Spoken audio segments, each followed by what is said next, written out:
Hi, my name is Silly and welcome back to the Little Reader's Corner. Today I'm talking about my winter TBR.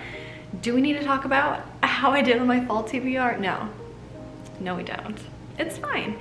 We now have a fresh stack of books that we want to read. Yes, I am not going to read all of these. So we've got that going for us. There are a couple of books that I just kind of tossed on here because I was just looking at my shelves and I thought, what do I want to read right now? And these are those books that I would like to read, period. I don't know if I'll read these.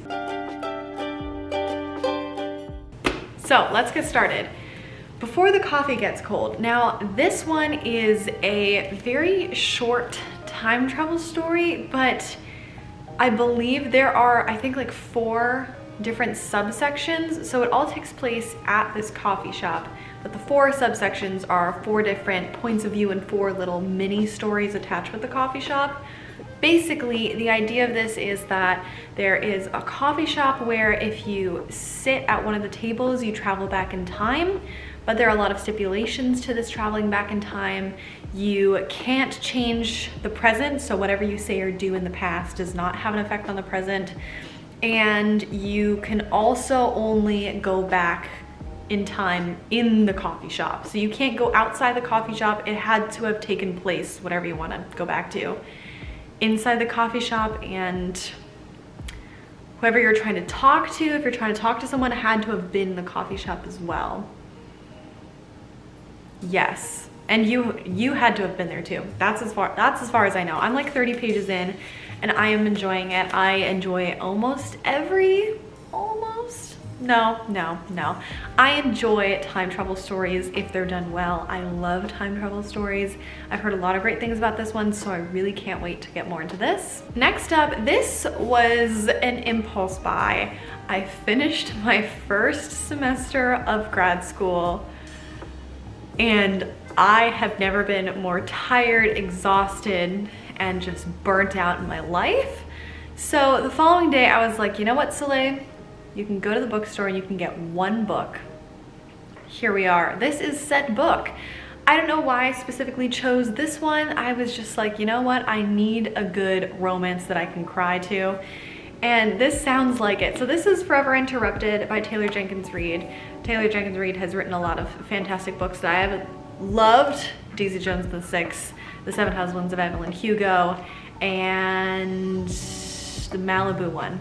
Malibu Rising, also quite good. So this one is a love story, except there is a very sad situation that happens. Yeah, so this isn't a spoiler because this is literally the entire plot of the book, but there's a whirlwind romance, she finds the love of her life, and then only briefly after they met, 9 days later, he is killed while driving his bike. So it sounds very depressing, and I've heard that it's really emotional, but it's very good. So I just want to kind of hit the tear ducts, just have a little pat back there and see how this goes. I'm looking forward to it. We'll see. I don't know where I'm putting these books. They're just behind me now. Next, I'm not sure about this one, but I was looking for one more wintry book to add to this list, and this one jumped out at me. I don't think it's actually holiday winter themed, but it does take place in a snowy place perhaps, and that is The Tourist Attraction. I don't remember if I heard mixed things about this or very good things about this. So this takes place, I think, at a diner. Yes, so this takes place at a diner and it's called The Tourist Trap, but it was supposed to be ironic, and now actually people like show up and there's all these resort visitors, and the main character, Graham, is very annoyed. Or maybe it's not the main character. One of the main characters is very annoyed. And then Zoe shows up. Oh, it takes place in Alaska, that's why it's snowing. And then Zoe shows up and it's a whole thing, and I'm not gonna read any further because I feel like the rest might spoil it. But that's it. It's a not holiday romance, it's an Alaska romance. I don't know. It just felt right. Maybe I will get to it. It's also quite thick and girthy, 400 pages. I think I've heard good things. Next are the two definite holiday romances. I have these two. So I have In a Holidays and One Day in December. I have started reading both of these, just a little bit, about 30 pages each, to get a feel for which one I wanted to start with. I have a very good feeling about In a Holidays. I've heard really good things. Also, no one on the internet told me that this was a time loop story.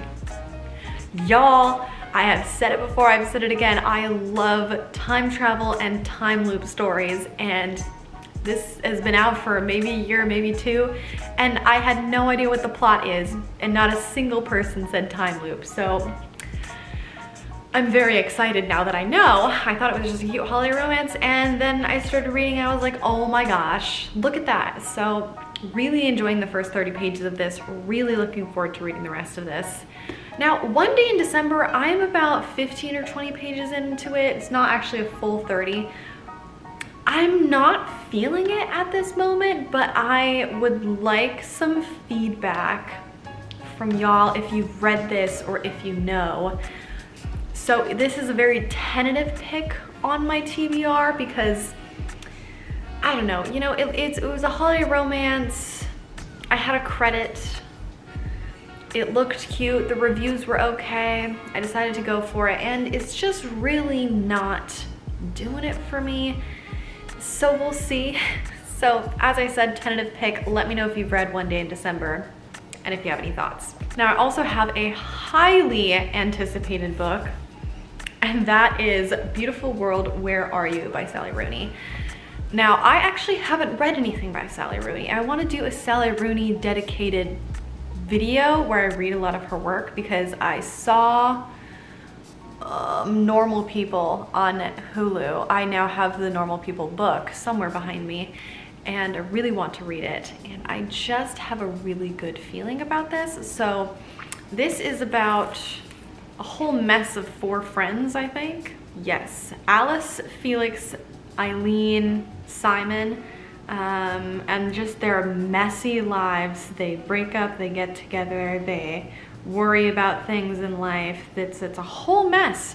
So I love messy humans and just the messy, chaotic decisions that they make. So I feel like this is a really good one, and I think I'm going to try to read this over my holiday break, and I'm very excited about it. Now, the last book on this list is one that I discovered a couple months ago, and I've just been holding on to it, and I really wanted to read it during fall.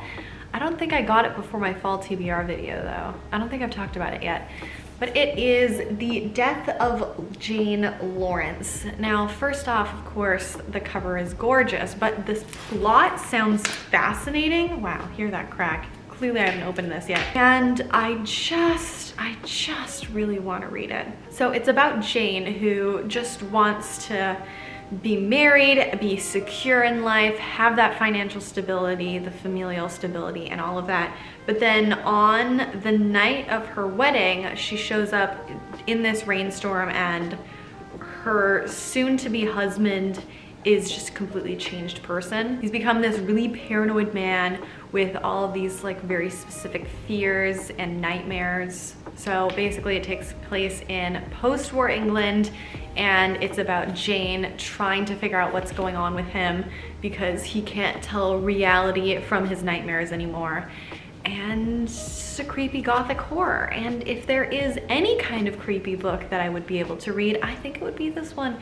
It just sounds so intriguing. So those are all of the books I would hopefully like to maybe read. We'll see if it happens. I'm really hoping so. If you've read any of these and you have any recommendations for which one to move forward with, please let me know. Please let me know also what a book you are really looking forward to reading this winter, and I will see you in the next one. And don't forget to like, comment, and subscribe. Thanks for watching. Bye!